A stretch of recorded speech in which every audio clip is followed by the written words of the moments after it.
Bonsoir mesdames, bonsoir messieurs, bienvenue dans cette nouvelle édition du journal qui s'ouvre sur Ecopolis Télévision. Au sommaire de cette édition, réduction de prix du passeport biométrique congolais. Ce document sera ramené à 75 $ américains au lieu de 99 $. L'annonce a été faite par le président de la République, Félix Tshisekedi. L'objectif est de faciliter l'accès à ce document d'identité à tout Congolais qui désire se déplacer hors du pays. Et puis, présidentielle au Gabon, Brice Oligui Nguema l'a remporté avec 90,35% des voix selon les résultats provisoires. Âgé de 50 ans, l'ancien commandant de la garde républicaine avait initialement promis de rendre le pouvoir aux civils. Il est élu pour un mandat de 7 ans renouvelable une seule fois.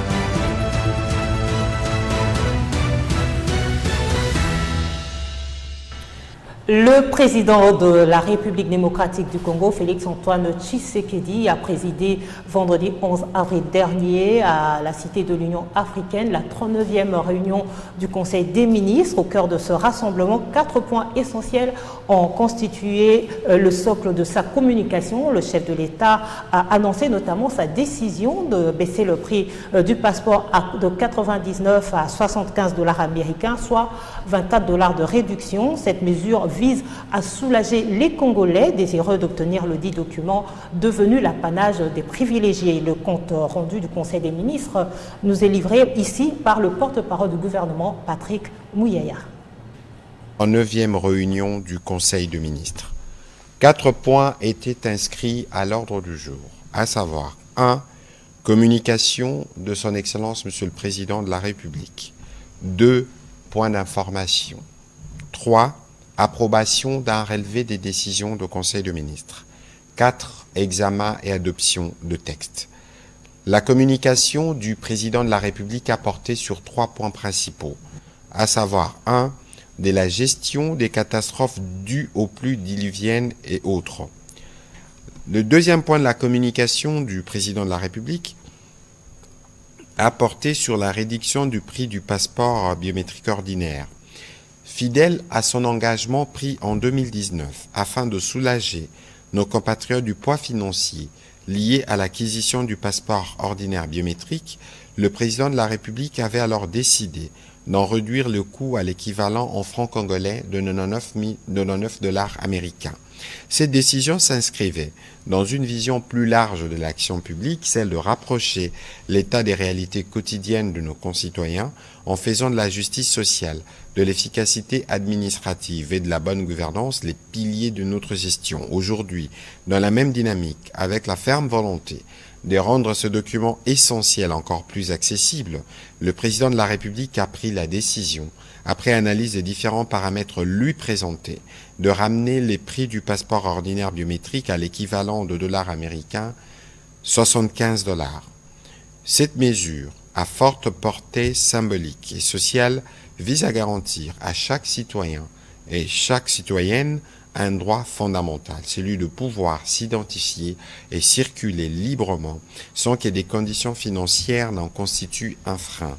Elle participe également d'une volonté politique affirmée de réformer l'administration au service de la population en la rendant plus équitable et plus inclusive.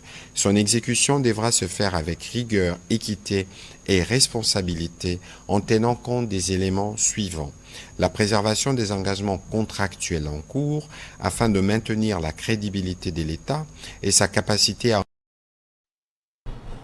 Dans la continuité de cette information, le président de la République est revenu sur les récentes inondations provoquées par les pluies diluviennes abattues sur Kinshasa du 4 au 5 avril dernier, lesquelles pluies ont causé d'énormes pertes en vie humaine et des dégâts matériels dans quelques coins de la capitale. À ce sujet, Félix Tshisekedi a instruit les ministres sectoriels à déterminer les vrais besoins des sinistrés pour une bonne prise en charge. Patrick Muyaya revient sur cette communication.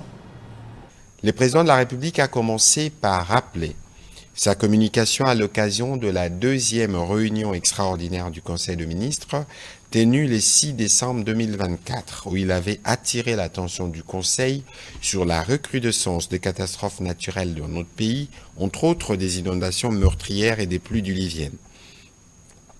Afin de prévenir toute aggravation de la situation, il avait exhorté le gouvernement à renforcer ses capacités de réponse rapides et efficaces face aux crises humanitaires, en dotant les structures compétentes comme la Caisse des solidarités nationales et des gestions humanitaires de catastrophes, des ressources matérielles et financières nécessaires.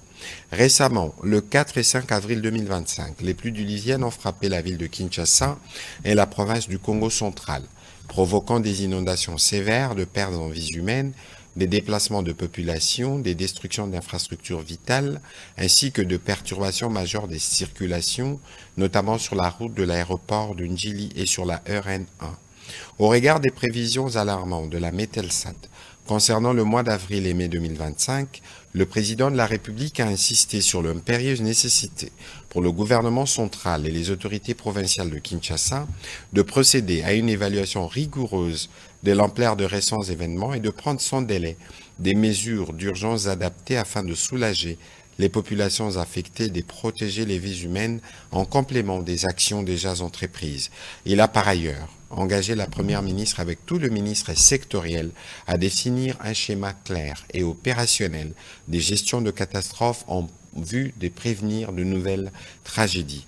De même, le ministre des Finances a été instruit de veiller à la mise à disposition effective de fonds nécessaires au profit de la Caisse de solidarité nationale et des gestions humanitaires de catastrophes afin de lui permettre de remplir pleinement sa mission. En lien toujours avec les récentes inondations enregistrées à Kinshasa, l'association Femmes et Promotion pilotée par Maman Marthe Kassalou Tshisekedi a remis des vivres et non-vivres aux sinistrés des dernières pluies diluviennes. Dans sa JBCR, sacs de riz, huile végétale, sucre, matelas et pagnes ont été remis aux sinistrés le vendredi 11 avril dernier en vue de soulager tant soit peu la misère des Quinois. Une manière pour la mère du chef de l'État de compatir avec ceux qui ont élu son fils à la magistrature du pays. Suivez. Suite aux fortes pluies qui se sont récemment abattues à Kinshasa, la rivière Ndjili a débordé, provoquant des inondations importantes, causant des dégâts matériels considérables et contraint de nombreuses familles à se réfugier dans des centres d'urgence. Face à cette situation, Marthe Kassalou Tshisekedi, présidente de l'association Femmes et Promotion, Asbel Afrepo, a dépêché son équipe pour assister les sinistrés hébergés au stade Tata Raphaël.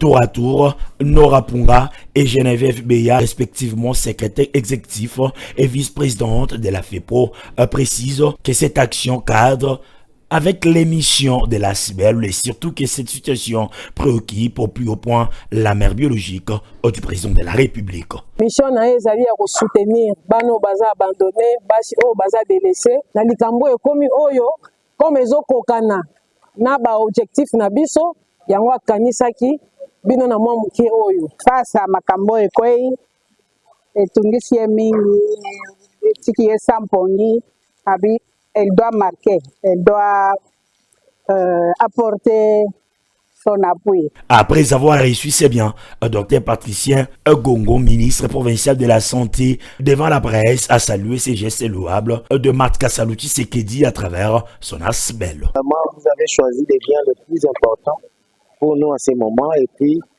le mot, c'est seulement le remerciement et que Dieu vous rende senti. De leur côté, les bénéficiaires n'ont pas caché leur sentiment de gratitude. Au nom de tous les sinistrés et au nom de tous les chefs de sinistrés, nous tenons vivement à présenter nos remerciements tout droit à l'égard de notre chef de l'État. Notons que cette assistance composée de vivres et non-vivres s'inscrit aussi dans le cadre de répondre à l'appel du gouvernement pour assister les sinistrés. Passons à autre chose. Le ministre des Ressources hydrauliques et électricité, Teddy Mouba Luamba, a tenu dans son bureau de travail une réunion de conciliation réunissant tous les acteurs du chantier, entreprises prestataires, fournisseurs d'équipements et représentants de l'État ont été convoqués pour parler de la poursuite de travaux de la centrale de Katende dans le Kasaï central, dont l'avancement a atteint 45%. Selon le ministre Luamba, la coordination est satisfaisante et le rythme de livraison du matériel reste conforme aux objectifs du gouvernement. Le ministre des Ressources hydrauliques et de l'électricité, Teddy Luamba, qui a tenu une réunion de conciliation sur les avancées d'acheminement des matériels à Katende dans la province du Kasaï central, tient à tout prix à finaliser ses projets. Pour l'air, c'est un total de 1200 tonnes de matériel qui ont été transportés. Il a reçu à cette occasion les urgences du directeur général de la CNCC, François Mutombo, sur l'approvisionnement des équipements de la centrale de Katende pour relancer ses travaux. Après les instructions du ministre Teddy Luamba de faire bouger les wagons en DA 45 jours, 68 wagons sont acheminés de Lubumbashi à Chimbulu, 58 sont arrivés à Chimbulu, 5 à Lubumbashi et 5 autres à Likasi. Dans moins 25 jours, c'est ce cas relevé à la presse. François Mutombo, directeur général de la Société nationale de chemin de fer du Congo, CNCC en sigle. Il y aura beaucoup de centres d'exploitation et toutes ces unités de production vont commencer à amener à la SNCC leur cargaison. C'est à ce moment-là que la SNCC va gagner, et elle va gagner beaucoup d'argent, la République va gagner beaucoup d'argent, la population sera servie et en ce moment-là, on répondra au credo cher à mes origines politiques, les peuples d'abord. Le ministre Teddy Luamba a précisé par ailleurs que 45% des travaux de construction de la centrale de Katende ont été déjà exécutés et il s'est engagé à accélérer les travaux sur financement propre. Rappelons que cette centrale va fournir 32 MW en sa deuxième phase de ces travaux, tandis que la troisième phase générera une capacité de 16 MW. Devoir de redevabilité, le président de l'Assemblée nationale, Vital Kamerhe, et son bureau ont publié récemment le rapport financier de leur gestion depuis leur avènement. La plénière du vendredi dernier a été consacrée justement à l'audition du dit rapport rendu par la questeure de la Chambre basse du Parlement, Chimène Polipoli, une façon pour le bureau Kamerhe de prouver sa transparence vis-à-vis des élus nationaux.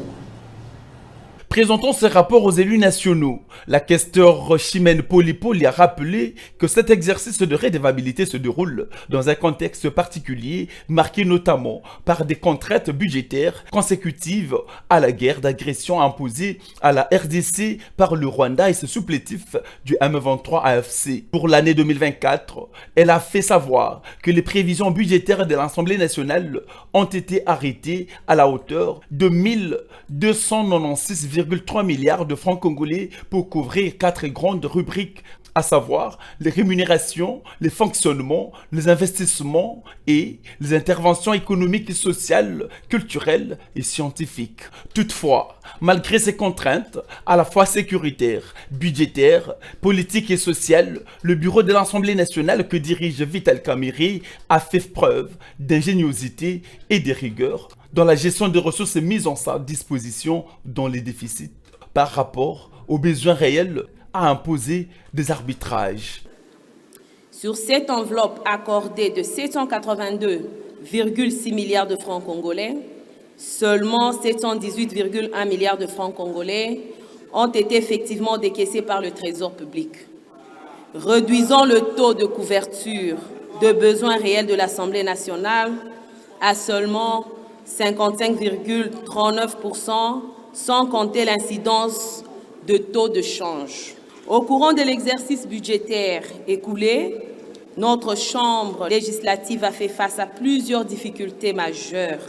De son côté, le speaker de la Chambre basse du Parlement a salué cette démarche en parlant d'un sens élevé des devoirs et un attachement ferme aux principes de redevabilité et de transparence. On avait le fonctionnement de l'administration secrétaire générale et des différentes directions de l'administration de l'Assemblée nationale, le fonctionnement des bureaux. nous arrivons le budget une réduction de 60,37%. Rappelons que bien avant la présentation de ce rapport, la plénière a auditionné et approuvé le rapport de la commission spéciale chargée d'examiner les résolutions de la Cour des comptes et a accordé un délai supplémentaire de la commission d'aménagement du territoire et de nouvelles technologies de l'information et de la communication pour continuer l'examen de la loi sur l'aménagement du territoire telle que demandée par le président de la République, Félix Antoine Tshisekedi Tshilombo. Formation des cadres de demain, au total 2388 candidats, directeurs et enseignants d'écoles primaires et secondaires ont passé vendredi 11 avril dernier le test d'embauche à Bunia dans la province de l'Ituri. À travers cette initiative, le gouverneur militaire Johnny Luboya Kanchama et la ministre d'État à l'Éducation nationale et nouvelle citoyenneté, Raissa Malou, visent à remonter le niveau de l'enseignement en République démocratique du Congo. Pour les candidats, ce test d'embauche est une première pour l'Ituri. Voici notre colis de concours des directeurs, c'est bien fermé. Voici les colis pour les comptes des enseignants et c'est bien emballé. C'est pour la toute première fois dans le secteur de l'éducation en province de l'Ituri que concours de recrutement des enseignants et directeurs des écoles primaires soit organisé. Un signal fort aux jeunes intellectuels, comme l'a dit le secrétaire exécutif de l'administration militaire ayant présidé la cérémonie au nom de l'autorité provinciale en mission de service. Actuellement, pour devenir enseignant, il ne suffit pas d'être pédagogue. En plus d'être pédagogue, il faut passer au concours. Fini donc le temps où vous allez passer dans des bureaux ou dans des églises pour être embauché comme enseignant. Seul le courageux, actuellement, aura la possibilité de gravir. Le directeur provincial de l'EPST Ituri 1 encourage ses candidats à donner le meilleur d'eux-mêmes pour assurer une formation de qualité à nos enfants. Dans l'ensemble de notre province éducationnelle, nous avons recruté 2388 candidats, dont 1239 femmes. S'il faut les répartir en deux blocs, les enseignants sont au nombre de 1867, alors que les femmes sont au nombre de 1134. Ça, c'est pour les enseignants. Du côté directeur, nous avons inscrit au total 521 candidats, dont 195 femmes. Donc nous attendons de ces candidats-là un travail correct pour qu'ils soient à mesure d'être retenus, afin qu'ils rendent service, soit comme enseignants, soit comme directeurs. Non, autre chose, c'est simplement encourager nos candidats. D'ailleurs, vous avez suivi le message, c'est un message d'encouragement. Notre souhait le plus ardent est que la réussite, parce que les postes vacants, il y en a plusieurs. Et nous attendons que ces gens-là viennent nous rejoindre pour que le travail se passe convenablement. Signalons que ces tests se déroulent dans une dizaine de centres en travers Ituri 1, conformément aux prescrits du gouvernement congolais du 11 au 16 avril 2025. Des centres qui ont été visités par des autorités de l'état de siège qui ont tout mis en œuvre pour la bonne passation de ces concours. Dans l'actualité également, le ministre d'État à la Justice et garde des Sceaux, Constant Mutamba, a rendu officiellement les clés de la concession Mukamba à son propriétaire. Cette mesure intervient après 28 ans de spoliation par le régime Kabila, un moment émouvant pour le patriarche, le sénateur Jonas Mukamba, 94 ans, qui n'a tari de mots et à l'endroit du patron de la justice et à l'endroit du chef de l'État, Félix Antoine Tshisekedi. Il est midi tapant. L'un des quartiers huppés de la commune de la Gombe à Kinshasa accueille un invité surprise. Constant Mutamba Tugunga, c'est de lui qu'il s'agit. Le ministre d'État à la Justice et garde des Sceaux, infatigable et intrépide, tient à mettre en musique la vision du chef de l'État Félix Antoine Tshisekedi dans son volet Justice, État de droit. Ici encore, le droit a été dit. Cette fois, dans l'affaire spoliation de la concession Mukamba, victime d'une justice nocive datant de l'époque FDL. 28 ans de procédure judiciaire dont le jugement était foulé aux pieds des hommes dits des plus forts. Fini donc la loi du plus fort, Constant Mutamba est justement là avec la thérapie de choc pour sonner le glas de cette forfaiture. Le cadenas rompu, tel un mouvement de délivrance. C'était en quelle année ? Depuis 97. Ah, c'est depuis 97 que vous avez pris... Le sénateur et patriarche Jonas Mukamba flirte désormais avec ses clés 28 ans après la spoliation de sa sueur. Un des événements majeurs de toute ma vie. Aujourd'hui, j'attendais cet événement. J'avais foi dans la justice. Et le ministre, à côté de moi, a appliqué la justice, la vraie. Je le remercie abondamment. Il a suivi les principes du chef de l'État qui a mis la justice dans les conditions de la rendre indépendante et autonome. Plus rien ne sera plus comme avant dans la justice rendue à la population. Déclaration du gendarme judiciaire de Félix-Antoine Tshisekedi qui met en garde les autres fossoyeurs qui spolient les biens des plus faibles. Comme nous l'avons dit, plus rien ne sera comme avant. Le chef de l'État nous a instruit de restaurer l'image de notre justice en retournant les citoyens dans leurs droits. Et c'est ce que nous avons fait. Nous avons été saisis par le patriarche Mukamba sur l'exécution de ces différentes décisions de justice depuis 5 mois. Nos services ont travaillé sereinement et au bout de compte, nous avons conclu justement après confrontation des pièces que la concession ici appartenait évidemment à Kotrakin, qui était la société du patriarche Mukamba. Justice rendue, le sénateur Jonas Mukamba peut enfin se réjouir et jouir de sa concession grâce à la justice équitable. Cheval de bataille du président de la République est matérialisé par l'intraitable ministre d'État à la Justice et garde des Sceaux, Constant Mutamba, toujours proche des justiciables.